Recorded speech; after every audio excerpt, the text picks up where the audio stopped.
Okay, good evening to all. आवाज आ रही है? कोई बताए? हेलो, आवाज आ रही है? आ रही है अभिषेक, आवाज आ रही है। बेसिकली हम लास्ट क्लास में हमने पढ़ा था केसीटी सिंड्रोम, एक चैप्टर, ठीक है, किडनी कलेक्टिंग सिंड्रोम। उसमें हमने काफी कुछ चीजें पढ़ ली थी, ठीक है। उसमें हम लास्ट टाइम पे जो देख रहे थे वो देख रहे थे consequences of syndrome on the organ level, कि जब हमने सिंड्रोम में क्या पढ़ा था, थोड़ा सा रिवीजन करिए। सिंड्रोम में हमने ये पढ़ा था कि जब किसी भी बॉडी में कहीं भी किसी भी डिजीज, पूरे बॉडी की बात हो रही है, ठीक है, होल बॉडी की, कहीं भी कोई डिजीज चल रहा होता है, बेसिकली उसकी हीलिंग चल रही होती है। और उस हीलिंग के दौरान जब भी एग्जिस्टेंस या अबंडमेंट कॉन्फ्लिक्ट एक्टिवेट होता है, तो वो बना लेता है किडनी कलेक्टिंग सिंड्रोम बना लेता है, ठीक है। फिर बना लेता है वो kidney collecting tubule syndrome. Syndrome क्यों बना? क्योंकि वहां वैरायटी ऑफ सिम्टम आ गए, ठीक है। क्यों आ गए? क्योंकि एक तो जो डिजीज थी उसका हीलिंग फेज था, उसके अपने कुछ सिम्टम थे, उसके साथ ही साथ active abandonment and existence conflict start होगा। बेसिकली यही है। अब जब एक्टिव अबेंडमेंट और एग्जिस्टेंस कॉन्फ्लिक्ट स्टार्ट हुआ और एक किसी डिजीज का हीलिंग फेज चल रहा था, उसके बाद जो सिम्टम में मॉडिफिकेशन देखने को मिलता है, हम लास्ट क्लास में वो पढ़ रहे थे।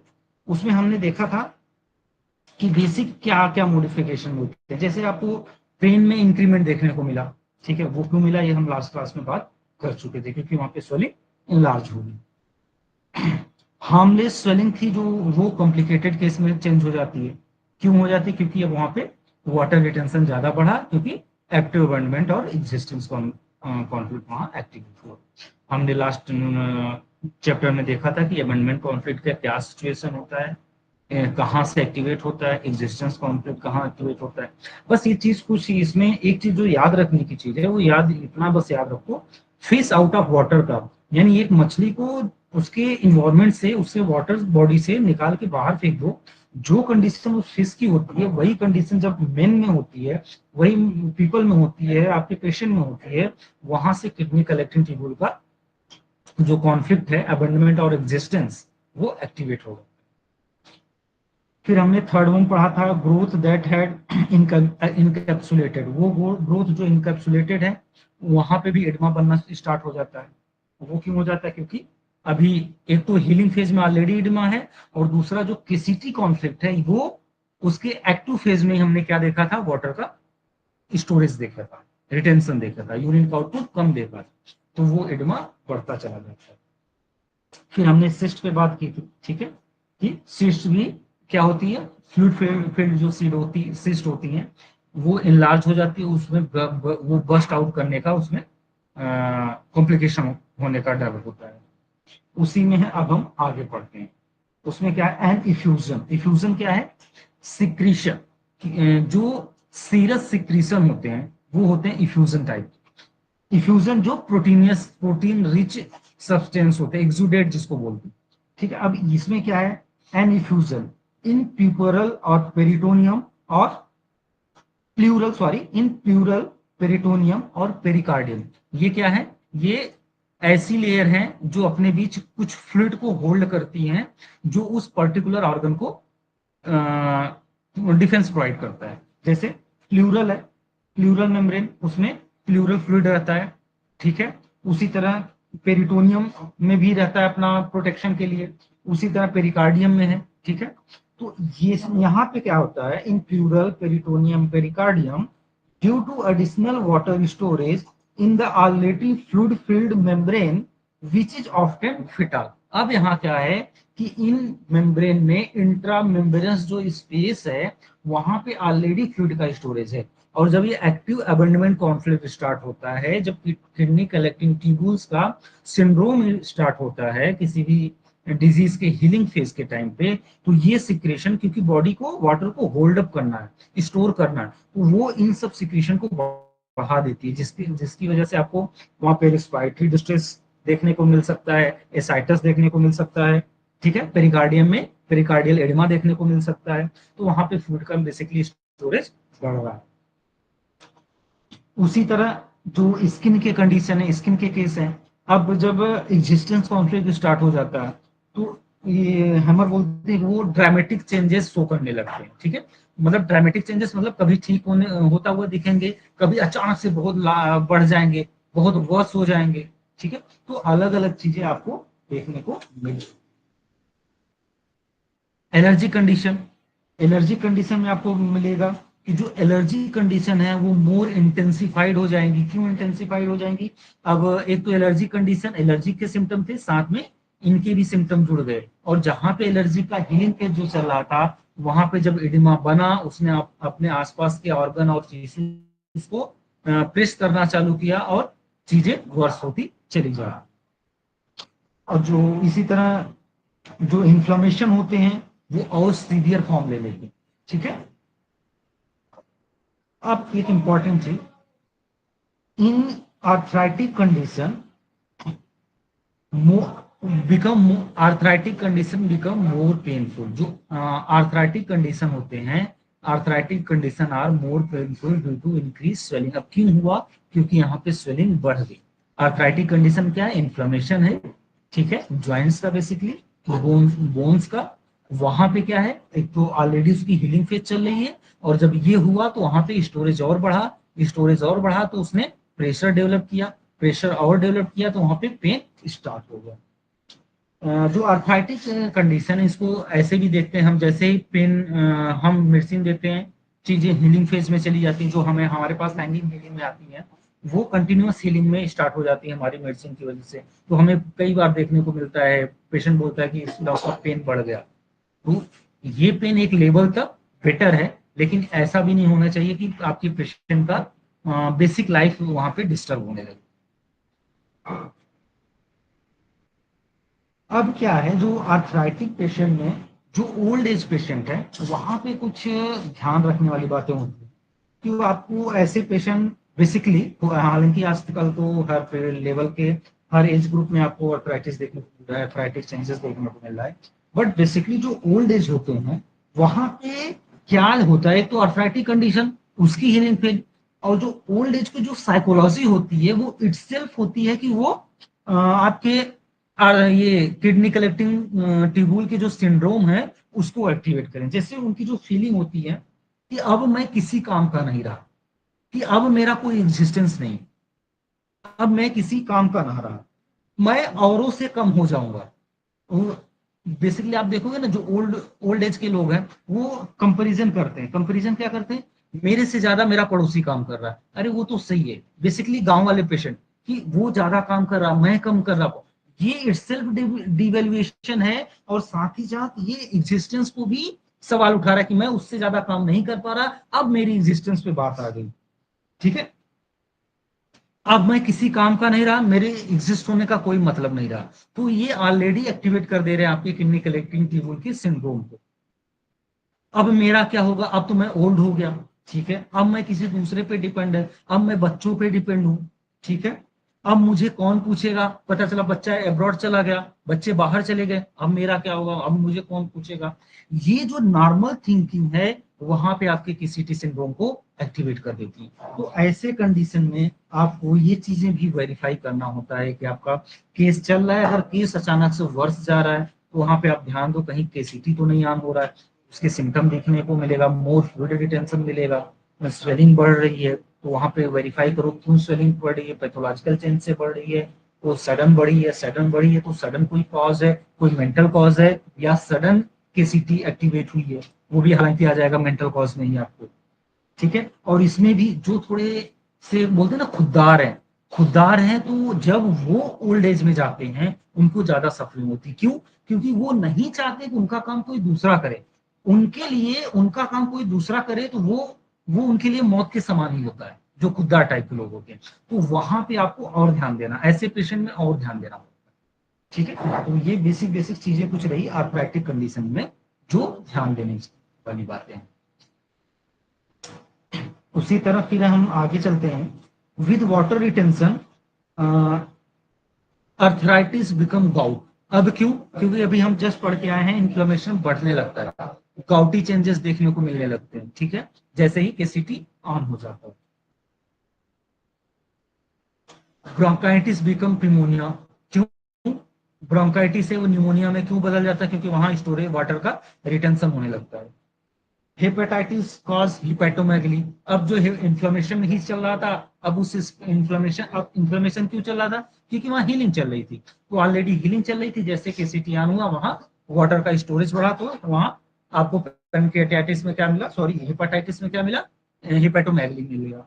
ब्रोंकाइटिस जहां ब्रोंकियल मसल्स का या ब्रोंकियल टिश्यूज का इन्फ्लेमेशन चल रहा, तो वहां पर निमोनिया देखने को मिल गया, वहां पे वाटर का स्टोरेज बढ़ने लगा।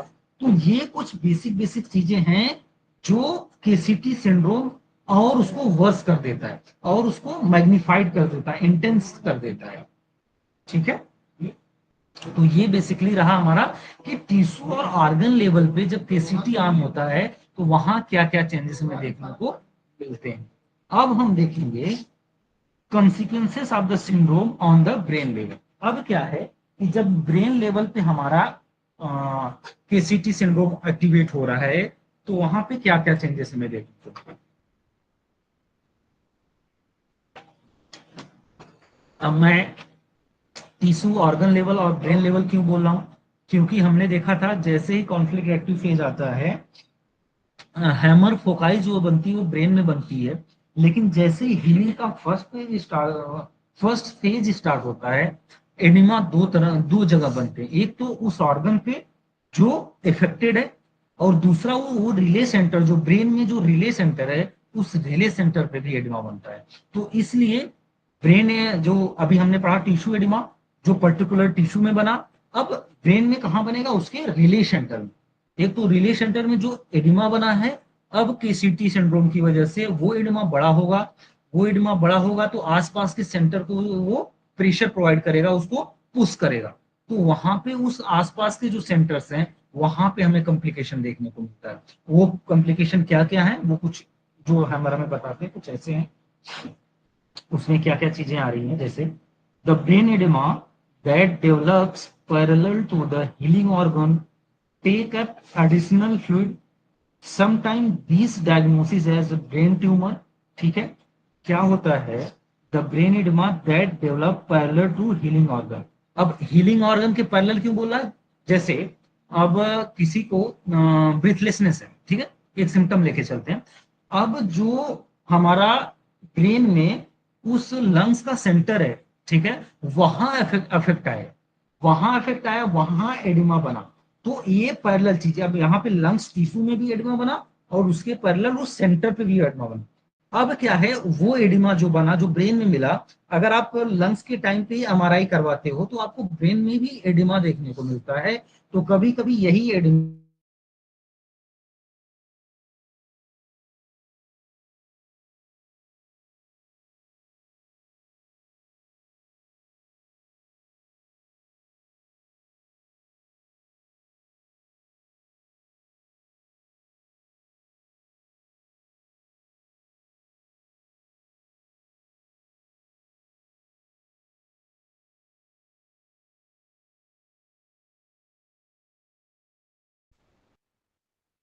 हेलो, आवाज आ रही है? हेलो। अभी आ हाँ रही है। जी। वो लाइट चली गई थी तो नेटवर्क अचानक से चला। ठीक है, तो हम बेसिकली कहाँ पे थे? हम थे consequences of the syndrome on the brain level. Brain level पे क्या कॉन्सिक्वेंसेस मिला? एक तो जो हमारा पैरेलल ऑर्गन के हिसाब से जो ब्रेन के रिले सेंटर पे एडिमा बना, वो कभी कभी मिस डायग्नोसिस हो जाता है।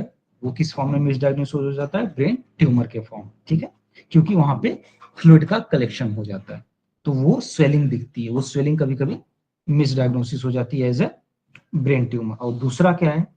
Excessive swelling causing brain pressure leading two comma और डेथ। अब अगर वहां पे, क्योंकि ब्रेन में जो स्पेसेस है वो लिमिटेड है, अगर वहां पे क्लोज स्पेस में अगर आप प्रेशर प्रोवाइड कर रहे हो, स्वेलिंग कर रहे हो, तो वो प्रेशर आपके स्कल पे फील होगा, तो वो प्रेशर कभी कभी इतना खतरनाक हो जाता है कि वो कॉमा और डेथ में भी लेके जा सकता है आपके पेशेंट को।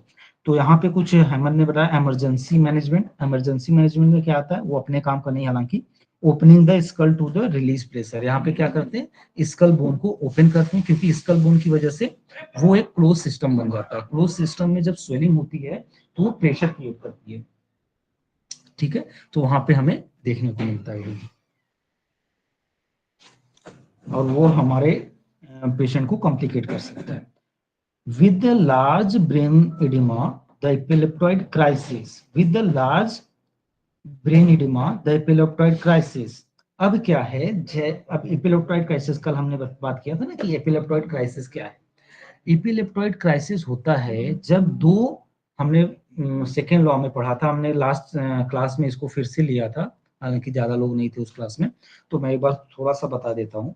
एपिलेप्टॉइड क्राइसिस जब दो healing phase, post conflictolysis A and post conflictolysis B, जब दो हीलिंग फेज के बीच का जो गैप होता है वहां पे हमें देखने को मिलता है एपिलेप्टॉइड क्राइसिस। अब ये होता क्या है, ये बॉडी का सेल्फ मैकेनिज्म है कि वो एडिमा की वजह से जो कॉम्प्लिकेशन आ जाए उससे बचने के लिए बॉडी का एक मैनेजमेंट है, ऐसा समझिए कि वो कुछ देर के लिए बॉडी को कॉन्फ्लिक्ट एक्टिव स्टेज यानी सिंपैथिकोटोनिया स्टेज में लेके जाती है, जिसकी वजह से वहां पे जो एडिमा है वो रिलीज होता है। जैसे यहाँ पे हमने कल लास्ट में आपको दिखाया था, ये पिक्चर आप देखिए, ये कॉन्फ्लिक्ट एक्टिव फेज जो ब्लू कलर का है, और ये एपिलेप्टॉइड क्राइसिस ये भी ब्लू कलर का है। क्यों? क्योंकि इन दोनों का जो नेचर है वो सेम है। ये भी सिंपैथिकोटोनिक स्टेज है, ये बहुत शॉर्ट स्टेज की स्टेज है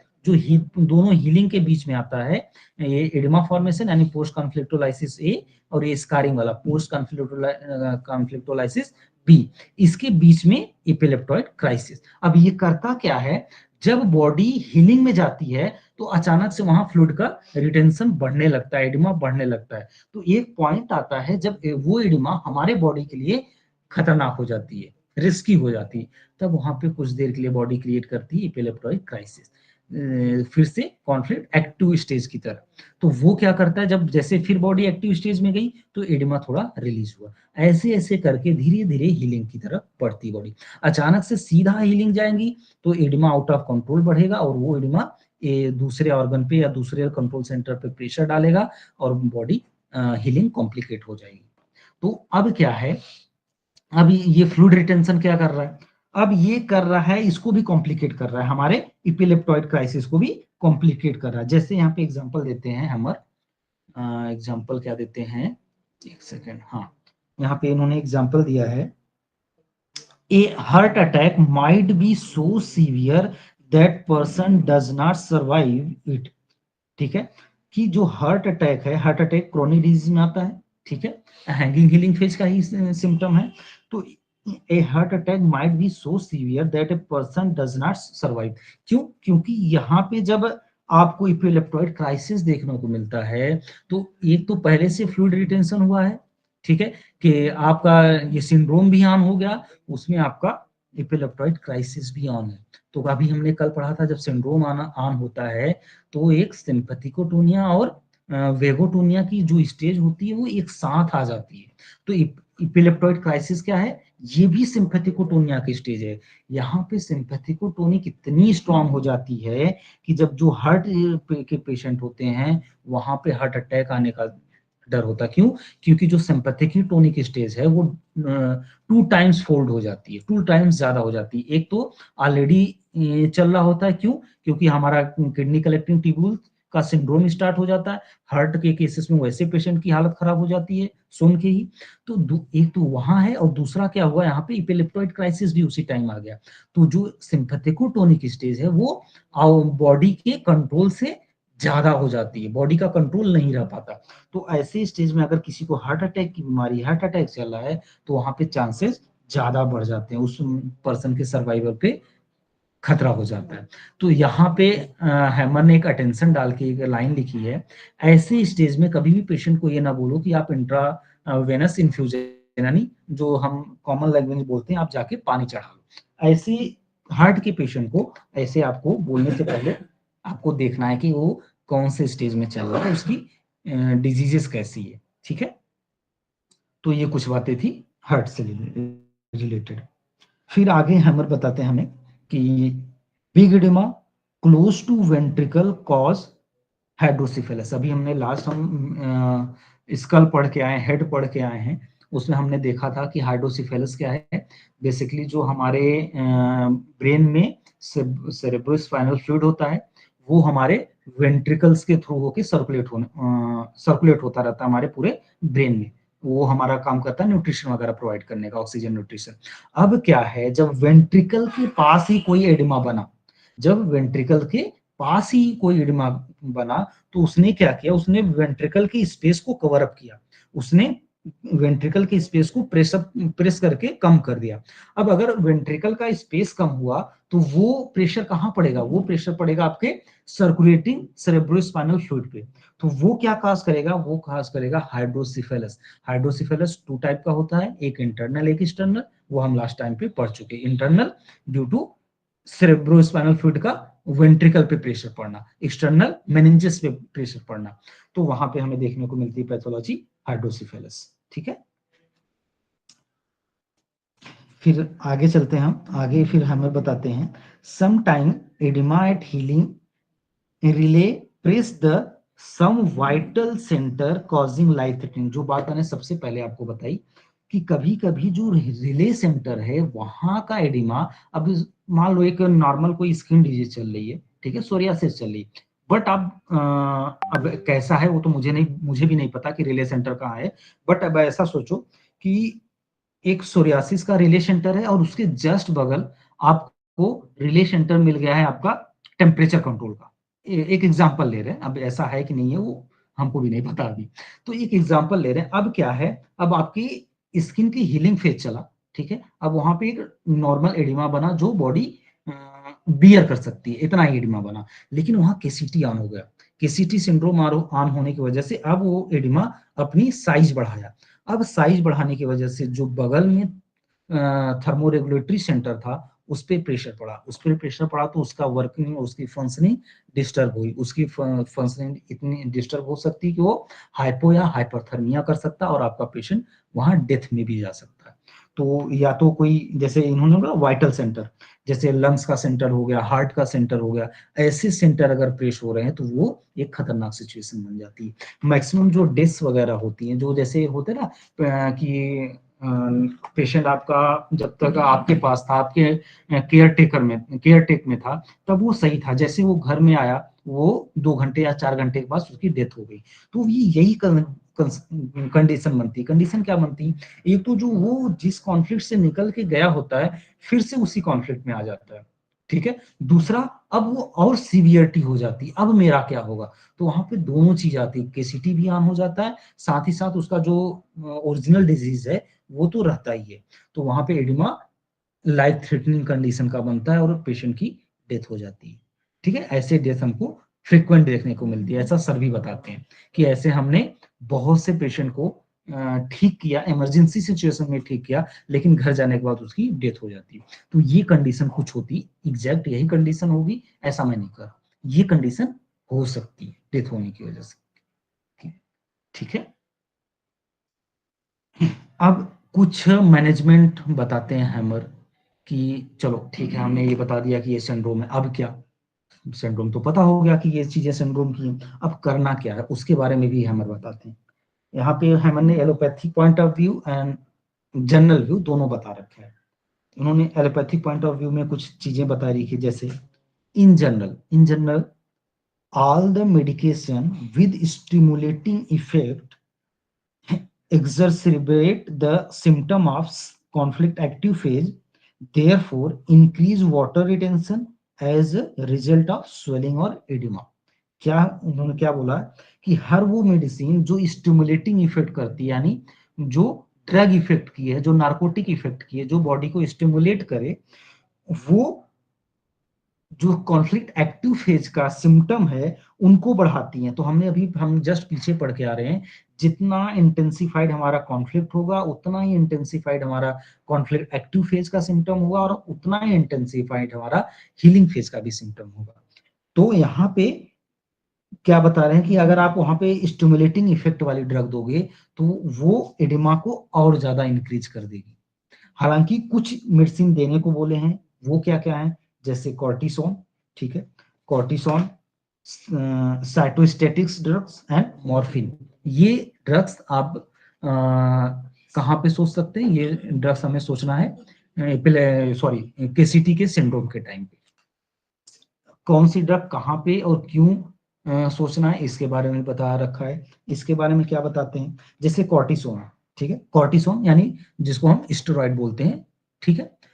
इसमें क्या है, जो स्टेरॉइड होती है ये stimulate the sympathetic nervous system, ठीक है। सबको पता है कि जो स्टेरॉइड है यहीं पे काम करती है, वो हमारे पूरे सिस्टम को कॉन्फ्लिक्ट एक्टिव फेज में लेके चली जाती है, सिंपैथेकोटोनिक स्टेज में लेके चली जाती है। वो सिंपैथेकोटोनिक स्टेज क्या है, बेसिकली कॉन्फ्लिक्ट एक्टिव फेज में। तो cortisone stimulate the sympathetic nervous system, so reduce vagotonic symptom such as inflammation, swelling, but after discontinuation of the treatment, the healing symptom quickly return, hence its administration only interrupt the healing phase। अब क्या, जैसे आपने देखा होगा ना कि ये आजकल अर्थराइटिस, रूमेटॉइड अर्थराइटिस में भर भर के स्टेरॉइड चलती है। तो क्या होता है, जैसे जितनी देर पेशेंट आपका स्टेरॉइड खाता है वो कॉन्फ्लिक्ट एक्टिव फेज में रहता है, कॉन्फ्लिक्ट एक्टिव फेज में रहेगा तो वहां पे एडिमा बनेगा नहीं, हीलिंग होगी नहीं, हीलिंग नहीं होगी, पेशेंट को बहुत ज्यादा फर्क नहीं पड़ेगा, उसको पेन भी उतना नहीं होता है, वो उसकी लाइफ चलती रहती है। लेकिन जैसे ही वो क्विट करती है, बॉडी तुरंत अपने आप को हील करना स्टार्ट करती है, तुरंत हील करेगी, तुरंत एडिमा फॉर्म करेगी, तुरंत एडिमा फॉर्म करेगी, पेन स्टार्ट हो जाएगा। तो जो पेशेंट लॉन्ग टाइम स्टेरॉइड खा के आते हैं उनको डील करना भी बहुत मुश्किल है, ठीक है। क्यों, क्योंकि उनकी बॉडी हैबिचुअल एक तो हो गई है, दूसरा वो इतना ज्यादा हैंगिंग हीलिंग में चले गए हैं कि अभी हमने क्या पढ़ा था लास्ट टर्म पे कि हैंगिंग हीलिंग का जो सबसे बड़ा प्रॉब्लम होता है वो यही होता है कि जो टिश्यू होते हैं जो इन्वॉल्व होते हैं उस पर्टिकुलर कॉन्फ्लिक्ट में, वो अपनी इलास्टिसिटी खो देते हैं। कभी वो हीलिंग फेज में स्वेलिंग होगा तो स्ट्रेस होंगे, वो कंप्लीट हीलिंग हो की तरफ बढ़ेंगे तो वहां पे एडिमा का रिजॉल्व होगा, स्कारिंग होगा। तो बार बार एक, जैसे आप रबड़ को बार बार खींचो और छोड़ो तो एक स्टेज आता है कि वो अपनी प्लास्टिसिटी को खत्म कर देती है। तो कुछ ऐसा ही कंडीशन बनता है कि वो अपनी ओरिजिनल नेचर को खोने लगता है वहां, ठीक है। From GNM point of view, cortisone is only recommended in exceptional case of large brain edema for the purpose to reduce the brain pressure before onset of epileptoid crisis, ठीक है। कि कहीं कहीं कभी कभी बहुत लार्ज ब्रेन एडिमा बनता है, अब बॉडी के पास मैकेनिज्म है उसको हटाने का, इपिलेप्टॉइड क्राइसिस का, लेकिन इपिलेप्टॉइड क्राइसिस आने से पहले ही कभी कभी पेशेंट के की जो सिचुएशन होती है वो बहुत क्रिटिकल हो जाती है। वहां पे हम सोच सकते हैं एक बार उसको स्टेरॉइड प्रिस्क्राइब करके कि उसका ब्रेन एडिमा रिजॉल्व हो, उसकी जो, अब ऐसे भी इन जनरल, क्योंकि आप ब्रेन एडिमा हर बार सीटी करके तो नहीं देख पाओगे, लेकिन आप इसको ऐसे देख सकते हो कि जो पेशेंट आपका आया उसका जो क्रिटिकल कंडीशन है, कुछ ऐसे जैसे आपके ऑस्टियोआर्थराइटिस वाले जहां बहुत ज्यादा इन्फ्लेमेशन हो गई है, वहां पे आपको हैमर भी रिकमेंड करते हैं कि आपको वहां पे स्टेरॉइड का यूज लेना पड़ सकता है, ठीक है। वो आपके पेशेंट की सिचुएशन बताती है कहाँ लेना है कहाँ नहीं लेना। तो ये कुछ रहा, फिर अभी इसमें दो ड्रग और पढ़नी है, कुछ साइटोस्टैटिक ड्रग्स हैं, तीसरा है मॉर्फिन। इसके बाद हम इसको बोलेंगे कि जीएनएम पॉइंट ऑफ व्यू से हम इस केसीटी के किडनी कलेक्टिंग ट्यूब्यूल के जो सिंड्रोम है इसको कैसे मैनेजमेंट कर सकते हैं, ठीक है। तो आज थोड़ा लाइट का इशू है तो हम मेडिसिन आज नहीं कर पाएंगे, तो आज जीएनएम में बस इतना ही। आज के लिए थैंक यू सो मच। किसी को कोई डाउट रहेगा तो पूछ लेगा, ठीक है, मैसेज कर दो। Thank you doctor Abhishek. Thank you.